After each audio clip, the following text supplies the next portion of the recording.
Once upon a time, in a quaint village nestled at the edge of a vast, whispering forest, lived a kind-hearted woodcutter named Tom.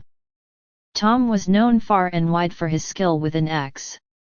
He had a special axe, with a handle polished smooth by years of use and a blade that gleamed in the sunlight.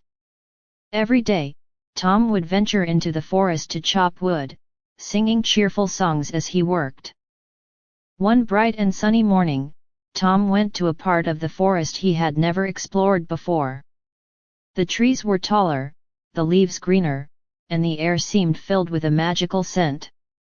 As he swung his axe to chop a sturdy tree, he slipped, and his beloved axe flew out of his hands and tumbled into a deep, sparkling pond. "Oh no!" Tom exclaimed, peering into the clear water. He could see his axe at the bottom, but it was far too deep for him to reach. Feeling helpless, Tom sat by the pond, wondering what to do.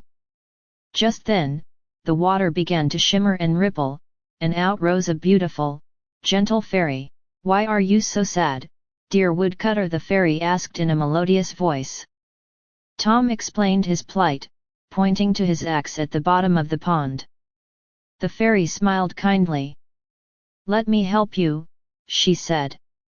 With a wave of her hand, the water began to swirl, and up floated a shining golden axe. "Is this your axe?" the fairy asked. Tom shook his head. "No, that's not my axe," he replied. The fairy nodded and waved her hand again, and this time, a silver axe rose from the water. "Is this your axe?" she asked again. Tom shook his head once more. "No, that one isn't mine either," he said.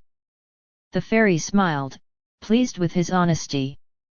With one final wave, Tom's own axe with its smooth handle and gleaming blade emerged from the pond. "Is this your axe?" the fairy asked for the third time. Tom's face lit up with joy. "Yes, that's my axe." The fairy handed the axe to Tom, her eyes twinkling. "You are a good and honest man, Tom. Because of your honesty, I will give you the golden and silver axes as well." Tom was astonished and grateful. He thanked the fairy and promised to always use his axes wisely and kindly. And so, Tom, the woodcutter with 3 magical axes, lived happily ever after,